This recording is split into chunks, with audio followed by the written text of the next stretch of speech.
चुके हैं, बीच में थोड़ा सा लेफ्ट हुए थे। आप सभी का स्वागत है। अब हम विषय पे अपनी चर्चा शुरू करते हैं।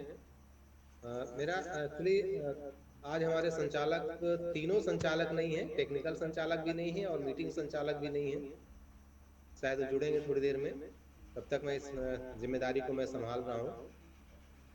और आप सभी से ये आग्रह है कि हम सोचते हैं थोड़ा सा अपने विचारों को शॉर्ट रखें और सारगर्भित रखें, ताकि हमारे जो मुख्य वक्ता हैं 20-25 मिनट में अपनी बात पूरी कर लें, बाकी साथी 5 से 10 मिनट में बात पूरी कर लें, तो समय का एक जो हम लोग 3-3.5 घंटे तक रुकते हैं वो थोड़ा यूटिलाइजेशन हो जाएगा, कम समय लगेगा और अपनी बात भी हम कह लेंगे और बाकी साथियों को भी सुन पाएंगे। तो इस उद्देश्य के साथ आज हम मीटिंग शुरू करते हैं।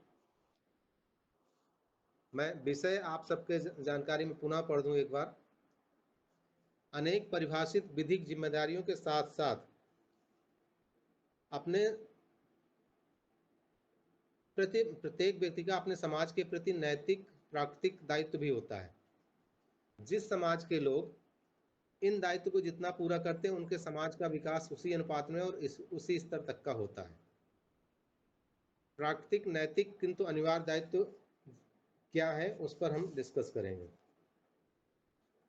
ये हमने एक थोड़ा सा कह सकते हैं विस्तृत विषय है। विषय जो टॉपिक है थोड़ा लंबा रखा है 3-4 सेंटेंस में, ताकि वो क्लियर हो जाए। बहुत हम उस प्रकार नहीं जा रहे हैं कि साहित्यिक शब्द रखें और कम से कम शब्द रखें में तो विषय को समझने में दिक्कत हो। विषय को ही हम ऐसा उसका जो शीर्षक रखें सरल कर दें, ताकि सभी लोग उसको समझ सकें। तो यहाँ पर हमने देखा कि हर एक आदमी की एक जिम्मेदारी होती है, चाहे बच्चा हो, चाहे जो एक थोड़ा सा सेंस जब आ जाता है बच्चे में 8-10 साल के बाद कहें, 4-5 साल तक तो उसको हम जिम्मेदार नहीं कहेंगे, उसका एक एज होता है। फिर टिल जीवन पर्यंत हमारे जीवन व्यवस्था में कहें या कानून व्यवस्था में तरह तरह की जिम्मेदारियां बताई गई हैं, कानून की तरफ से या और जो नियम कानून है, कोई विधि है, उसके अनुसार तो बहुत सारे व्यवस्थाएं हैं, उन सभी को आप जानते हैं और बीच में हम डिस्कस भी करेंगे। इस बीच में हमारे साथ हरीश चौधरी जी जुड़ चुके हैं, नहीं चौधरी हैचरी के नाम से साथी जुड़े, उनका भी स्वागत है। तो पुनः हम विषय पर आते हैं। तो हमने ये देखा कि हर एक आदमी का विधिक दायित्व, तो जैसे बोलते हैं कि हमारा जो कहें से कानून के अनुसार है कि अगर कोई गार्जियन है तो उसकी जिम्मेदारी है कि परिवार का देख रेख करे, अपने बच्चों को अच्छे स्वास्थ्य उपलब्ध कराएं। सरकार की बात हम बाद में करेंगे, पहले हम निजी बात करते हैं। अपने परिवार का देखभाल इन द सेंस, अगर हम थोड़ा सा सीमित करें शब्द में, तो अगर कहीं कहीं जब आप केस सुनते होंगे हस्बैंड वाइफ के बीच में कुछ रिलेशन खराब हो जाते हैं या कहें सेपरेशन हो जाता, अलगाव हो जाता, तो मेंटेनेंस की बात आती है। तो ये हमारी विधिक जिम्मेदारी हो गई, एक उदाहरण के रूप में बता रहा हूँ। दूसरी, अभी बहुत अच्छी पहल की गई सरकारों द्वारा कि अगर आप अपने बुजुर्ग माता पिता की भी देख रेख नहीं करते हैं तो ये आपकी जिम्मेदारी है, और अगर उससे आप उल्लंघन करते हैं या नहीं करते तो उसके लिए आपको दंड का प्रावधान है, ये आपकी जिम्मेदारी। इस प्रकार बहुत सारी जिम्मेदारियां जो हर एक आदमी की निर्धारित की गई हैं, वो कह रहा हूँ। फिर कानून के पालन के संदर्भ में जिम्मेदारी कि आपको किसी की चोरी नहीं करना, किसी का अपमान नहीं करना, किसी से लड़ाई झगड़ा नहीं करना, अनावश्यक किसी का कह सकते हैं कि धन का या किसी प्रकार का व्यवस्था में गड़बड़ी नहीं करना। ये सब विधिक जिम्मेदारियां हैं। लेकिन हम इन सबको तो कानून बता देता है या प्रशासन बता देता है, लेकिन हम यहाँ जो डिस्कस करेंगे इसके साथ साथ जो हमारे समाज के प्रति प्राकृतिक और नैतिक दायित्व होते हैं, उनकी हम बात करेंगे। इस बीच में हमारे बीच में हमारे संचालक महोदय संतोष शर्मा जी जुड़ चुके हैं और गोवर्धन चौधरी जी जुड़े हैं, 2 साथी जुड़े, उनका भी स्वागत है। तो आगे हमने जो इसको क्लासिफाइड किया कि प्राकृतिक और नैतिक जिम्मेदारी। प्राकृतिक में जैसा आप कह सकते हैं कि जो हमने बोला, अब परिवार के प्रति अभी हम थोड़ा सा उदाहरण के लेके चलते हैं कि अगर छोटा बच्चा है जिसको सेंस नहीं है, तो ये जिम्मेदारी आपकी उसका अच्छे से लालन पालन करें। हालांकि वो अपने क्लेम के लिए नहीं जा सकता, लेकिन ये प्राकृतिक जिम्मेदारी है।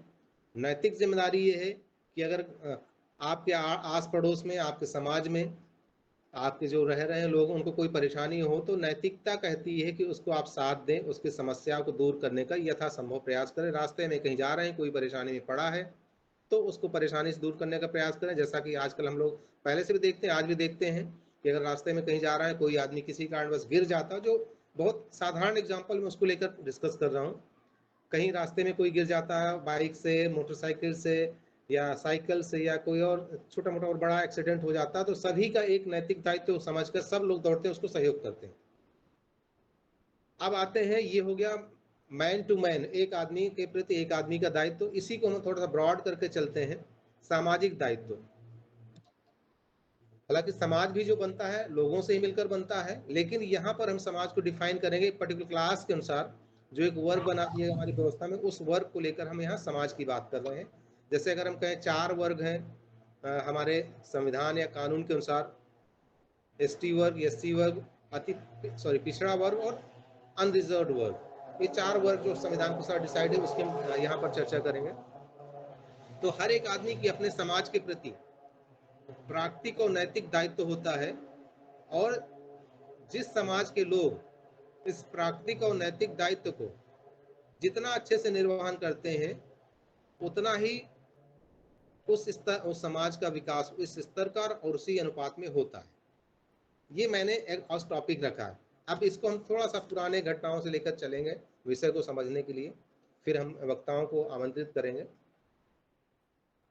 कि जैसे आज आप देखते हैं कि एक परसेप्शन बना हुआ है, एक धारणा बनी हुई है कि कोई ब्राह्मण वर्ग होगा तो अन्य वर्ग उसके जाके पैर पड़ता है।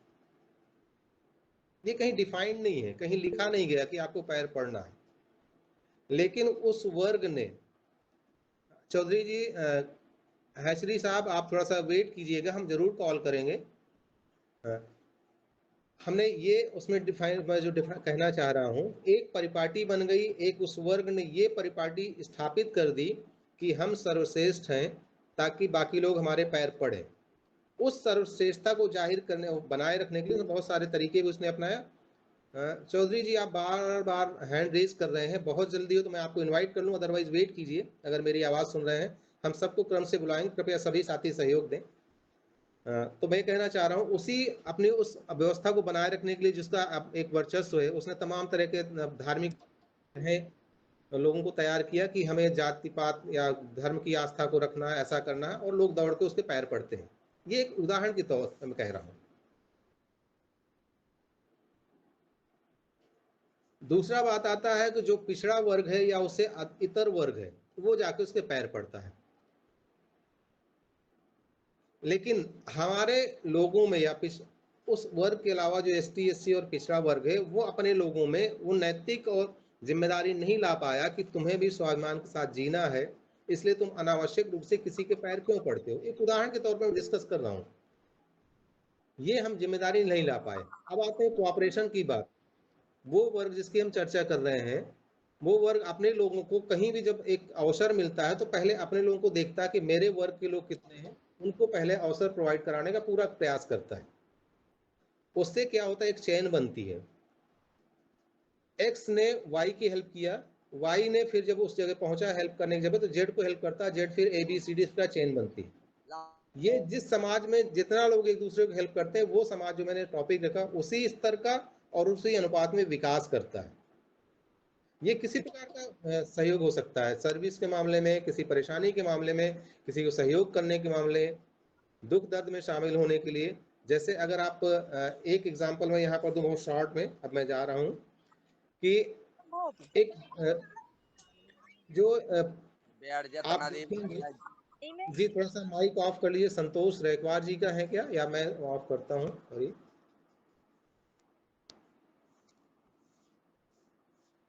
जैसे अभी हम जब देखेंगे आजकल के उदाहरण में कि एक जो पंजाबी या सरदार लोगों का,